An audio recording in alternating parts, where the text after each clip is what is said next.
On, merci Marie-Caroline de ce Avec joie. petit entretien à distance et pour préparer ce colloque. Oui, Vous avez accepté d'être la marraine? absolument, avec grande joie. Merci. Merci, merci, parce que pour nous c'est important, pour nous, diocèse d'Angoulême, que vous parrainiez ce colloque. Comment vous allez? Je vais bien, avec la grâce de Dieu. Avec la grâce de Dieu. Avec la grâce de Dieu, il y a toujours des bonnes choses chaque jour. Ah oui. L'année dernière, le 28 avril dernier, on vous avait eu que par Skype, mais on vous avait eu plusieurs fois et ça avait été aussi un moment extraordinaire. Vous avez transmis tout un dynamisme de foi, de vie, voilà, que vous saisissiez et que vous avez transmis à toute l'Assemblée. Alors voilà, aujourd'hui, cette petite vidéo qui va faire une introduction à notre colloque.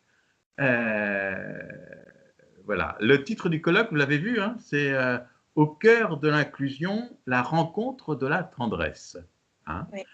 Et à chaque personne que des personnes en situation de handicap, différents handicaps qui témoigneront, à chacune, on posera la question, qui est dans le titre de la fiche, l'inclusion, quelle place pour les personnes en situation de handicap dans la société et dans l'Église, et puis la tendresse, peut-on l'évoquer? Alors voilà, si vous pouviez nous dire quelque chose qui nous lance, qui nous lance au niveau de ces côtés. Thème que vous avez choisi, Mhm.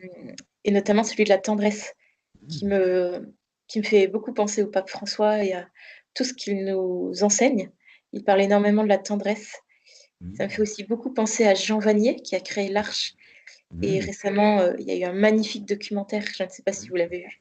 Oui, oui, oui, sur le diocèse d'Angoulême, on y a fait aussi l'occasion d'un événement, donc avec un ciné-débat, Voilà, première d'ailleurs, avant la sortie du film. Oui, oui. où Jean parle même du sacrement de la tendresse. Exactement. Voilà et j'ai été très touchée par ce mot, le sacrement de la tendresse. Alors, c'est vrai que alors moi, je voudrais vous confier que je reviens des JMJ de Panama. Ah, J'y étais au mois de janvier, donc avec, 600 000 jeunes du monde entier et 1 500 Français et donc le pape nous a vraiment invités à vous parliez d'inclusion dans votre colloque et bien le pape nous a demandé de vivre de la culture de la rencontre. mhm. Alors j'ai trouvé ça magnifique. Voilà, vivez de la culture de la rencontre en voilà, en cassant toutes les murs des différences, des différentes, cultures, religions et cetera.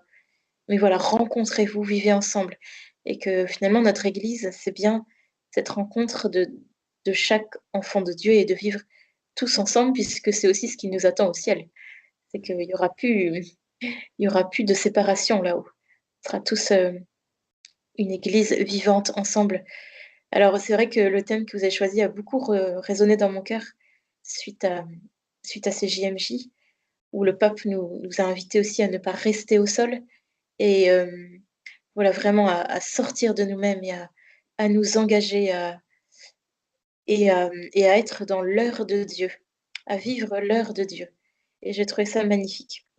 Voilà, c'est une petite parenthèse, mais que j'avais très envie de vous partager parce que c'était un moment absolument extraordinaire. euh, des JMJ avec vraiment une grâce toute particulière, et puis une culture aussi qui est extrêmement justement ancrée dans la tendresse. Où là-bas, voilà, je vous donne des exemples, mais on n'hésite pas à la paix du Christ à s'embrasser enfin à se prendre dans les bras. Euh, c'est une culture qui est extrêmement incarnée et on manifeste beaucoup avec son corps cette tendresse les uns pour les autres. Même si on ne connaît pas la personne à côté de nous, on l'aime parce qu'elle est enfant de Dieu et qu'elle est notre frère ou notre sœur. Voilà, et donc ça, je l'ai vécu pendant cette semaine au Panama et c'était magnifique de voir la joie de ce peuple panaméen qui avait préparé depuis des mois cette rencontre mondiale autour du Saint-Père. Voilà. Euh, donc, donc l'inclusion dans notre Église, Mais voilà, je dirais que c'est pas tellement, je sais pas si je pourrais rajouter quelque chose, mais inclure, c'est différent d'intégrer. Mhm. Heu, Intégrer, ça veut dire que c'est un groupe déjà formé et puis heu, on intègre quelqu'un venu de l'extérieur et qui arrive dans un groupe qui est déjà fait.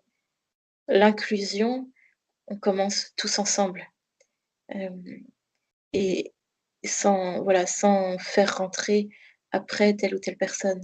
On inclut d'emblée les personnes, alors en situation de handicap ou fragiles ou plus petites, voilà, d'emblée dans tout ce que le Seigneur nous invite à vivre au quotidien dans notre Église. Et je crois que de plus en plus aussi le Saint-Père nous invite à ça, nous invite à ne pas avoir peur de de nous d'inclure, hem, de vivre ensemble, il nous a vraiment demandé de plus faire de différence entre nous et vraiment de vivre une vie de chrétien ensemble. Parce que finalement, notre vocation, c'est bien d'être des enfants de Dieu, tous appelés à cheminer vers la sainteté et à cheminer vers le ciel. Et ça, on peut pas le faire tout seul. Et donc, qu'on soit sur, 4 roues ou sur 2 jambes, finalement le but, le but de la vie, c'est le même. C'est bien d'avancer vers le ciel et ça, ben, j'ai besoin des autres et j'ai besoin de Dieu et j'ai besoin de l'Église pour le faire aussi.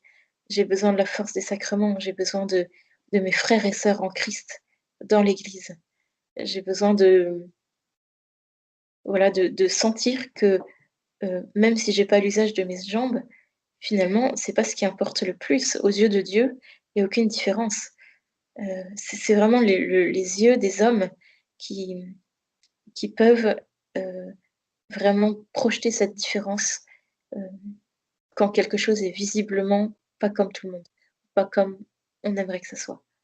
Mais aux yeux de Dieu, il y a rien de tout ça et je crois vraiment que, notre mission et je pense qu'on est tous concernés, heu, c'est vraiment de, voilà, de prendre la main de celui que j'ai pas choisi, qui est juste à côté de moi, mais en fait de juste lui prendre la main et de cheminer ensemble dans notre église. Et c'est vrai que de sentir que, un vrai sentiment d'appartenance dans notre église.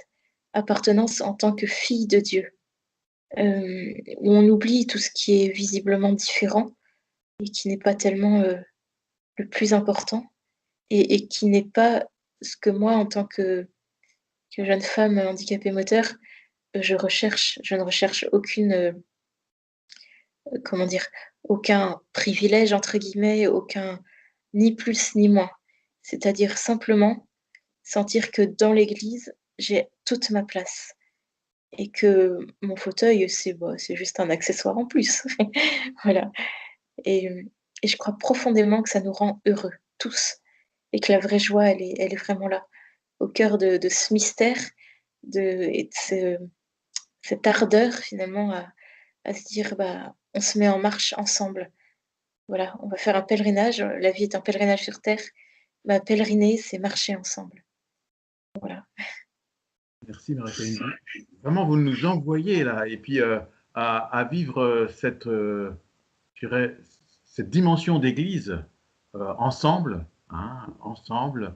Nous avons besoin les uns des autres, vous nous dites. Hein, euh, ce regard du Christ, prendre le regard du Christ les uns sur les autres, qui n'est pas un regard qui nous invite à aller sur un autre essentiel que celui que peut-être à première vue on peut avoir. Hein. C'est une conversion aussi, ça. Hein. Ouais, tout à fait. Ouais. C'est une conversion en fait, de demander au Christ la grâce de lever le voile sur nos yeux et je crois vraiment que c'est une grâce à demander et que ça ne vient que de Dieu, cette grâce-là. Enfin, ça vient de Dieu et après évidemment, ça vient aussi de notre oui à cela, heu, si je l'accepte. Mais voilà, je crois profondément que c'est une des clés de la joie profonde du cœur et Et et voilà. puis, et puis cette notion de tendresse aussi, parce que c'est voilà, c'est ce que veut aussi mettre l'accent notre colloque.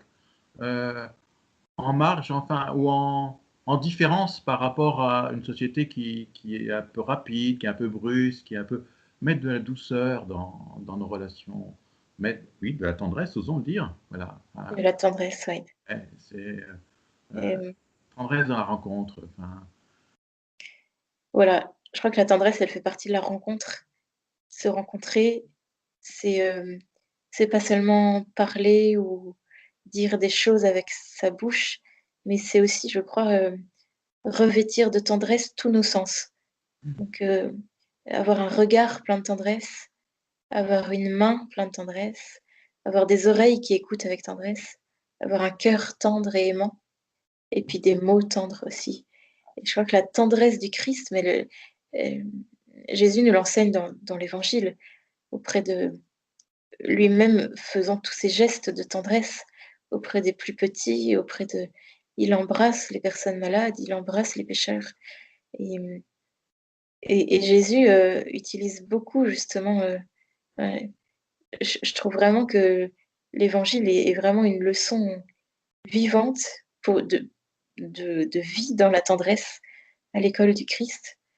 Et la tendresse, c'est pas, pour moi, c'est pas juste, voilà, un monde où ça serait, tout tout parfait, où monde des bisounours, où on s'aime tous et voilà. Mais la tendresse, quoi, c'est vraiment inviter le Christ dans notre cœur et lui demander, parce que tout ça, enfin, à force humaine, c'est impossible, de de nous donner cette tendresse, de nous remplir de cette tendresse, de nous laisser remplir par lui pour mieux la redonner. Parce que je crois qu'on peut pas donner d'amour et de tendresse du coup, sans se laisser remplir. Sinon, il me semble que ça serait une tendresse, peut-être trop humaine ou trop, de moi, je me donne moi, mais en fait, est-ce que le Christ me demande pas plutôt de se donner à travers moi à la personne que je rencontre? Voilà. Et nous rappeler qu'en fait, on est vraiment que des instruments, au service de notre Église et des instruments de la tendresse du Christ et que, être chrétien, c'est aussi,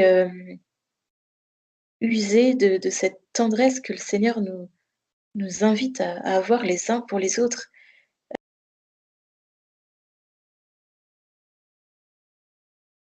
Mais vraiment dans cet amour fraternel de d'enfants de Dieu qui s'aiment.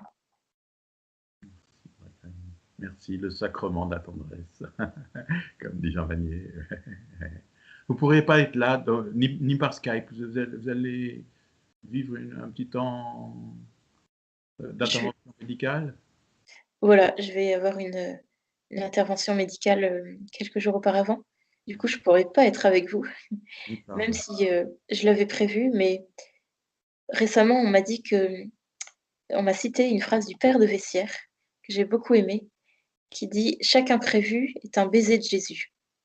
Alors je me dis que, finalement, le Christ vient m'embrasser aussi, au travers de ce renoncement à venir à Angoulême et en même temps, je renonce, physiquement, mais je ne renonce absolument pas par le cœur, ni par la prière, ni par la communion qui nous réunit tous et ça, je crois que c'est le plus important, même si, c'est sûr qu'on aimerait tellement se rencontrer, mais, je me dis vraiment que, voilà, tout est entre les mains de Dieu et que si Dieu permet que, bah, que ça soit comme ça, en fait, c'est son projet et lui, il sait pourquoi et il y a sûrement une raison qui qui est là pour me faire grandir et pour nous faire grandir tous. Et puis nous aussi, nous faire tous grandir.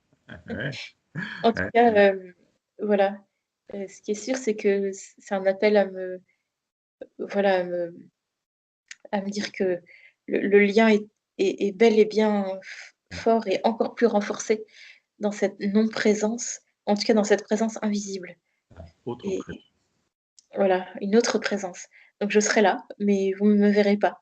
Ouais, Donc et je crois vraiment que voilà, cette communion par le cœur, par, bah, cette tendresse, en fait, on va la vivre ensemble cette ouais. journée, cette journée de mars et on va vivre cette tendresse dans notre cœur, chacun là où on sera et donc Merci. voilà, Et bon, avec voilà. joie.